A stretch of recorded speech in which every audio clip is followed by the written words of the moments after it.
Thanks for joining us for This Week in Jacksonville. I'm Kent Justice, your host. And so we know that when a successful local business decides to expand, it is worth asking some key questions like why and why now? Ember and Iron has already built a pretty loyal following in St. Johns County, and its owners are here with us. And we're going to talk about this. They're preparing for even bigger growth with a new flagship-style location coming to historic downtown St. Augustine. That's planned for 2027. And then there's another restaurant planned for Jacksonville's Seven Pines development the following year. Joining me today, Chef Michael Cooney and Brittany Cooney. This is very, very cool to have you here. I really appreciate the chance to kind of talk about this. And we'll focus on your business, your different restaurants, what your plans are, and help people understand what's happening in business and growth here in the Jacksonville area. So why don't we start here? You had some success already. Why did downtown St. Augustine become the next step instead of maybe simply opening another suburban restaurant? I think St. Augustine is so unique in what it offers, right? So you could say that it's hyper-local, but you can also say the tourism. So right. Which one is it? It's a fun kind of gamble there. So we went into St. Augustine knowing that we could feed the local community, which is our favorite thing to do, absolutely number one favorite thing to do, but we could also feed people from out of town and really get our name out there to others who might not know who we are, and maybe we can develop a following with them if they return every year. It's such a great opportunity in St. Augustine to really win over everyone. It's not very it's not in a tunnel. It's welcoming to everyone. And so especially the location, how can you not? St. George Street, it's right off a turn of St. George Street, which is an iconic street. Yeah. So we saw it, immediately toured it with Lynn and the real estate agent Karen. They were all so great. And so we knew the second we saw it, we were like, this is it. Here we go. Let's buckle up. Let's do it again. So, Chef, when you think about the food scene and you think St. Augustine, I know as somebody who lives in the area and goes down there, I'm not looking for the chain restaurant. I'm looking for something that really has local feel, local appeal, right? Yeah, you're absolutely right. I grew up going to St. Augustine, enjoying St. Augustine, walking those historic streets, going to St. George with my family, making memories there. So it was really amazing to get the opportunity for us to go and open a restaurant there. And you're right, getting away from those chain restaurants, seeing how St. Augustine has grown over the years, especially from whenever I was a kid going with new local businesses, new local restaurants going in. We're just really excited to get in there and be able to showcase our food. Yeah. So let's talk about growth a little bit here. Opening a restaurant this size, I'm sure it's not inexpensive. And between construction and equipment, you've got staffing, you've got inventory, all of this. I know this represents a pretty significant investment on your part. What gives you confidence that Northeast Florida and the ancient city can support this kind of move by you right now? I think overall, looking at the city and looking at the growth that Jacksonville has, especially later down the line going into Seven Pines, going into St. Augustine right now. St. Augustine has been that tourist destination for a lot of people.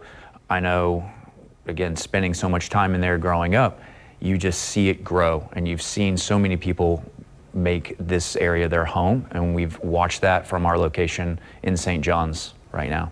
I want to kind of hit on this and then talk more about some of the specific aspects. You mentioned this, but you guys, so married couple, you work together every day, making, I'm sure, major financial decisions together and raising a family, as you've told me, together as well, and you're growing multiple businesses here. So how do you divide the responsibilities? Help people who are listening or watching today know maybe who's in charge of what, or how you divide and conquer. Mike is the creative. So I would say anything that's creative coming out of the restaurant, it's going to have Mike's name on it, which is the best. So any food you're tasting, all the goodness, it's coming from his heart. And I absolutely love that about him. And his mind thinks that way too. So we try to work collectively with his creativity, and I try to have the more business side of it, which he's so heavily involved in the business too. I don't want to not say that. Sure. But that's more my realm. I'm also very front of house driven. I was a bartender for forever, so I kind of lean more heavy on front of house. But I love the back house too. I don't want to. But we divide that way. So he's more kitchen, I'm more front of house, but together we do the business and we make every decision together. And honestly, like if I was to tell anybody, a husband and wife duo, it's the best. Really? Oh my gosh. Yeah. It builds your confidence as a couple. You learn to communicate. You learn about yourselves, you learn, what's good, bad, the ugly, all the things, but you grow so much from it. So every day when we're making these decisions and making these conversations, they're not always fun. And sometimes they're really serious. The restaurant industry is so tough, but it makes us that much stronger together. And so we really are very like-minded, but yet so different. And so we do try to bring the differences to each other and to the table, and then we kind of hash it out and move forward together. Well, I don't know if we've just shifted into like marriage coaching here. Oh my gosh, I would love to coach. Hey. Or maybe that's a topic we come back to. But Yes. it's fun to hear Yes. because I know a lot of married couples might lean more toward no, I don't want to do this with my spouse. Yes. Yes. Because work may never turn off. Are you able to create some boundaries there, or is work always on, even at home with the kids and that kind of thing? Work is always on. I'll let Mike answer that. Work is always there. We do definitely try and make those times fun to where it's still good for the relationship. Like anytime we're in restaurants together, it's our joke that we're going to sit down and we're going to have our date night, but we're in the restaurant we've just managed and we're sitting down and we're recapping the night. So we can make it fun, but it's always going. Yeah. It is, yeah. It's hard to separate. It is, because when you own a business, you can't just turn it off. It's always going. Every morning he's on the phone with some chef about something that happened last night, and I'm calling, we need glassware, we need this. It never ends. So you have to kind of work with that, I guess, work to your advantage. That it's always you told me that you guys have children together. I'll let you decide. You want to tell people how many? Yes, we have 6. Six children. Is having a restaurant, is having multiple restaurants, is that like having, is this your baby? We're talking about Ember and Iron, and you're going to start Gemma and San Marco, and we've got another place. Is it like having a child? It absolutely is. The first Ember and Iron, that was our baby. We were there every single day, day in, day out. Yeah. I was there all day long, 15-hour shifts, a year and a half, and you just dedicate your time to it. And we found that that's what it takes, is dedicating that time just like you would your family, just like you would your children, into that business. Yeah, absolutely. I agree. So, Brittany, Mike, let's talk about this. I want to kind of go back to some of that tourism versus local stuff that we were talking about earlier. St. Augustine, we know, welcomes millions of visitors every year, but restaurants we know survive because of what locals do, the recurring visits, repeat customers. So how do you strike a balance between trying to become destination for tourists while also being that neighborhood favorite?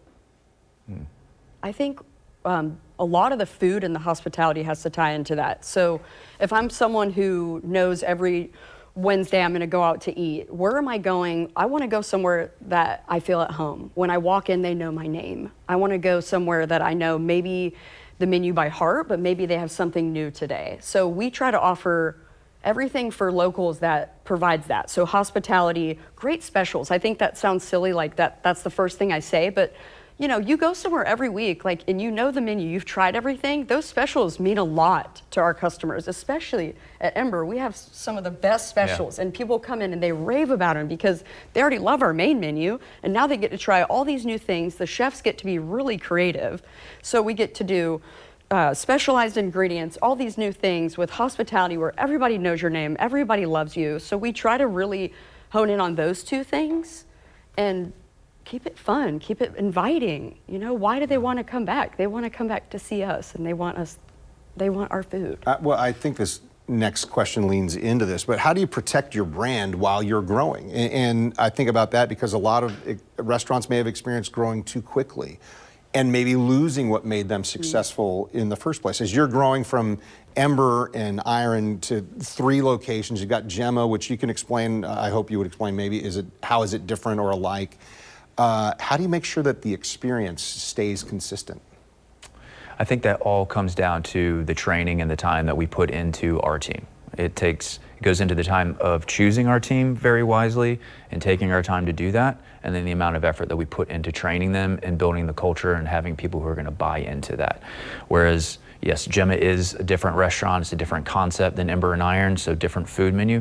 But whenever you step through those doors, you're still being greeted with a warm smile. You're still being treated with great hospitality. You're being taken care of just as if you were in our home. And that's what we wanted to do from day one. We wanted to create an experience where our restaurants were an extension of our home, our family. You come in, we take care of you, create great food, create good times, great experiences, and just let you enjoy it. See, it sounds so nice.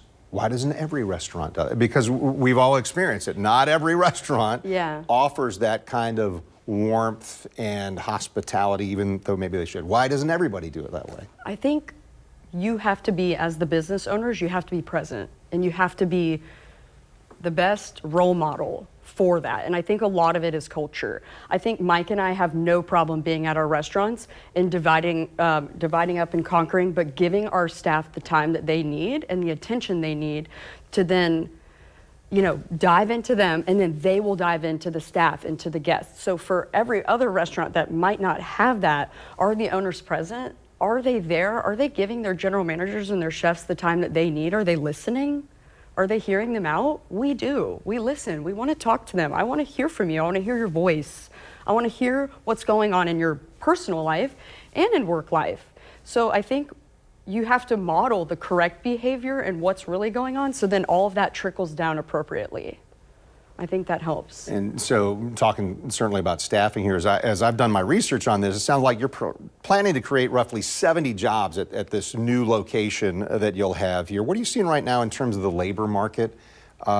Is it hard to find the talented staff, the employees? Is it harder now than it was a few years ago, or is it still one of those big challenges? I think it's one of those big challenges. I think it's the age-old challenge that every restaurateur and probably every business owner in different fields, they all have to deal with, because every person goes into trying to create a business to be successful.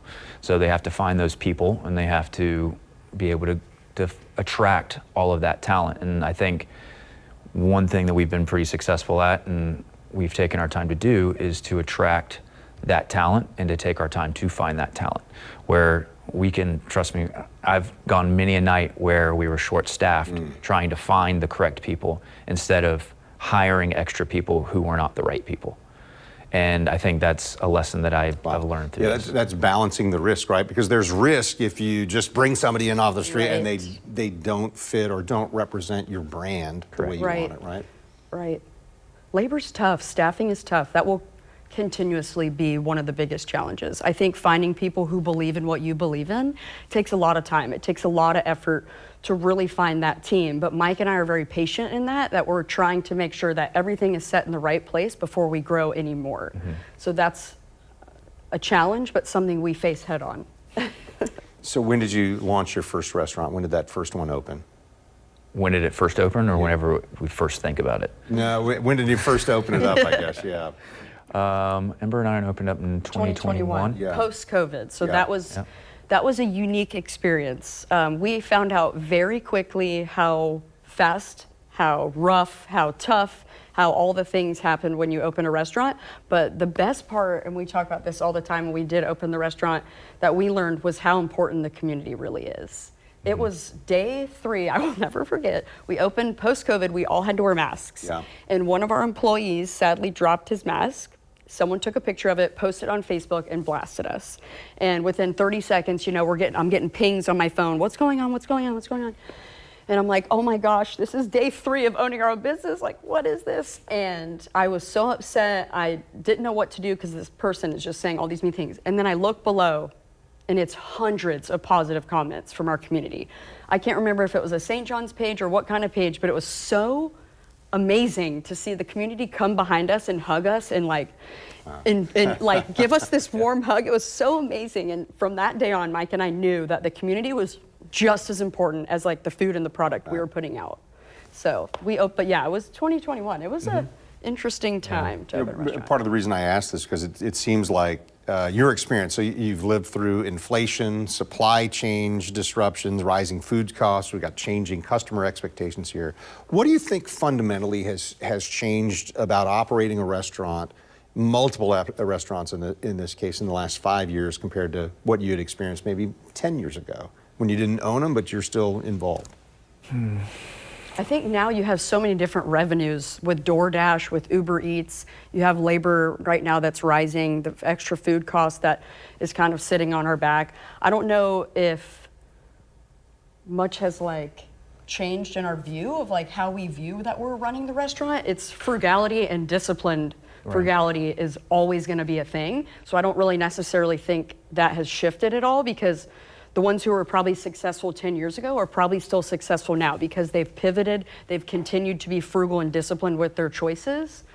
So I do think that those things have stayed the same regardless of those changes.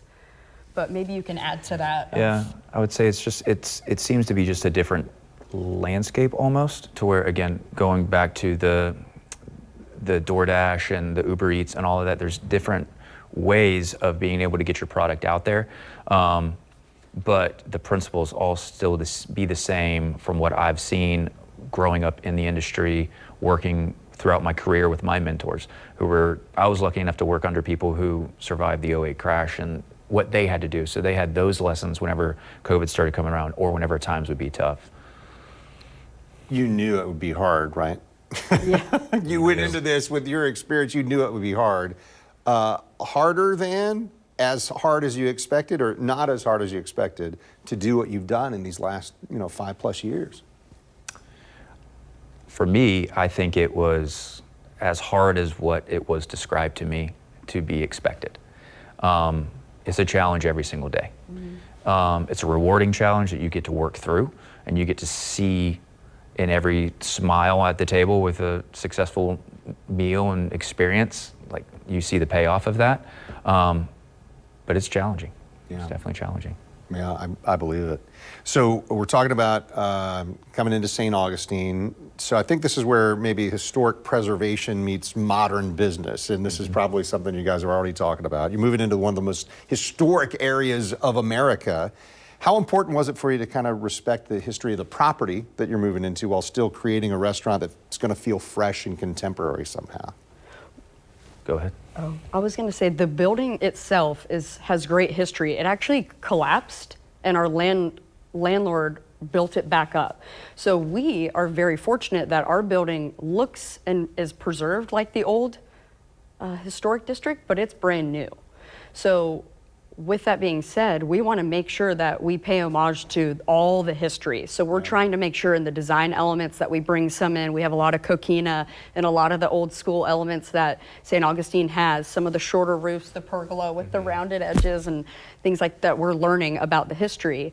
But how do you keep it fresh? I mean, there's a lot of restaurants there that have been there for a long time. Yeah. So we kind of want to be the new guy, but we still want to pay homage to who's been there before. So we're welcoming, we're always inviting. We want to partner up with all the locals. We want to be on your train ride, when you're riding past on the train. Yeah.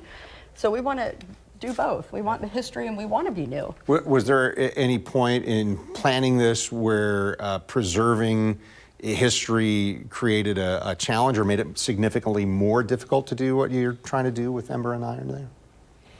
I think we've hit a few snags design-wise whenever it comes to the actual build-out of the building, in order to keep that historic look and the feel of it, which it comes with building out anything. You're always going to have unforeseen surprises, and you just got to kind of roll with it. So we're doing our best to make sure that everything looks historic and looks the way that it should. What's your timeline on opening that specific restaurant in St. Augustine? Summer of next year. Okay. So sometime June, July, August, we're hoping. 9, 10, 12 months or something like that before that happens. Yes. Okay. Yes. Let me ask broader to Jacksonville, not just St. Augustine. You've announced some plans for Seven Pines in Jacksonville. And when you look across Northeast Florida, what are the trends giving you confidence this region's got room to grow for high-end chef-driven restaurants? I think it's the growth that we see in our community and the growth that we see around us every single day. Mm-hmm. We still see people who are moving down in our restaurants. We're still meeting people who are moving from out of state and coming in. They're looking for restaurants just like ours and like other independently owned restaurants who were already established here. So we're seeing a lot of new people come in. We're seeing the roadways being built. We see these different things happening. So we see the expansion. So that gives us confidence going into it. And I think also Seven Pines is just a great location.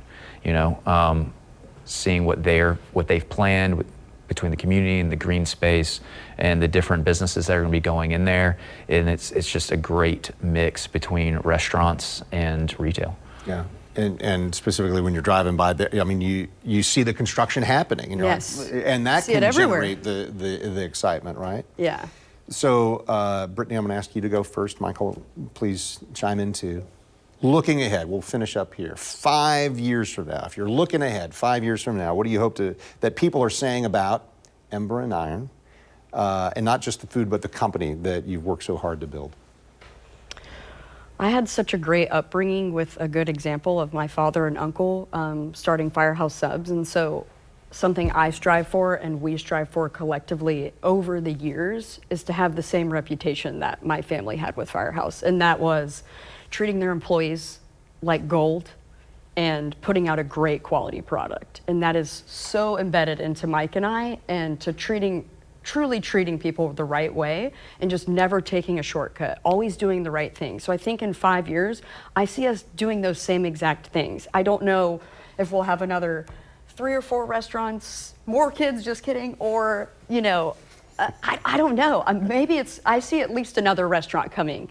But what I do see is us being consistent with who we are, leading the team that we do have, and putting out the best quality product that we can for our people. Yeah, Mike, I'd love your opinion here, sir. I agree. I mean, I think that I've always measured success in the restaurant industry not by awards or by anything else, but by being able to open up a business that can support my family and can support the families of the people who work for me. So I see in the next 5 years opening these restaurants, putting our time into these restaurants, growing those teams, keeping people that have been with us since day one. Within the first year, seeing them grow, and then seeing them grow even more into what they can do, and just really putting what we've got into our team. And again, if, like Brittany said, if there's more to come, then great, we'll take our time getting there. But over the next 5 years, I think it's just really putting our heads down and putting all of our time and energy into that team. Well, listen, I appreciate the conversation. This is a lot of fun for me. You looked like you were having fun talking about it so too, much fun. right? Great. Brittany and Michael, thank you very much for your time, and congratulations on another exciting kind of chapter for what you're doing for your company here. And we invite you to tune in, because we're going to be watching as construction moves forward in St. Augustine and eventually Seven Pines, and we'll be checking in with you. So thank you for spending time with us, and thank you for spending time with This Week in Jacksonville Business Edition. Remember, if this is useful to you, wherever you find your podcast, go ahead and like, subscribe, and follow. We'll see you next time.